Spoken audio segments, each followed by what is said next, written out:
Yeah, and like going off of that, Hattie, you've been very open and brave about your, your history and struggles with depression, eating disorders, and bullying, and sometimes that's really hard for women to talk about. And I think, you having the voice that you have and being open about that, how did you manage to see that shift in your mindset? And can you give us a little bit about, how that mindset transformed today, since you have been doing this for so many years, and, people usually look and see the end result, but don't know how much time and work has gone into that. But you have experienced an extreme that, a lot of women still struggle with today. It takes 10 years to become an overnight success. And I remember the first moment of being like, wow, I'm really starting to feel success, but it had taken so long. And I guess, people always ask me, what was the shift? What was the shift in mindset? And there was a couple, it layered. I remember being in hospital and looking around going, this is not living. Someone telling me when I've got to eat, what I've got to eat, what I got to do, when I go to bed, can't see my family. I was like, okay, what have I done? And how do I get out?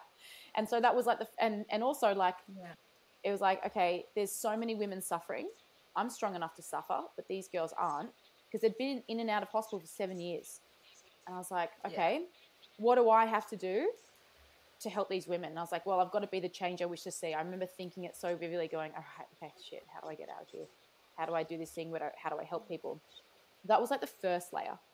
Of course, there was so many rocky roads leading to the next layer. And the next layer was, I wanted to lead by example. I wanted to lead by what I was saying and what I was doing, not just by what I was saying. And it was like, okay, looking into the mirror moment, going, do as you say and be a true leader.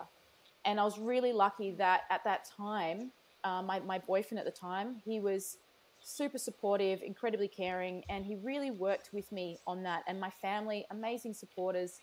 I was really lucky to have a really beautiful network around me, and they really did help nurture, I guess, my rehabilitation to getting healthy.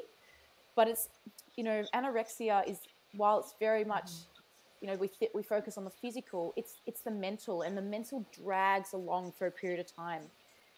And it really wasn't, until I was like, you know what, I have an opportunity to really help people, but I have to be the leader myself. I didn't want to be, what's it called? A lot of people have it. Imposter syndrome. I was like, no, I'm not going to be an imposter. I'm going to be who I say I am. Getting into the strength training, like I said, I was like, I feel so empowered. Like, oh my God, this is another level. Learning to do, flexible dieting and going, okay, it doesn't have to be this way.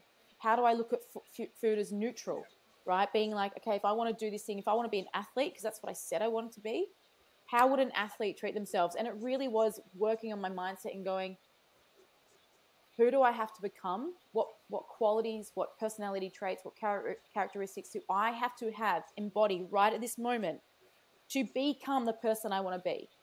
Like, I can't be a fraud and be that person over here. I have to be that thing. I have to be that person right now in this very moment, whether I believe it or not.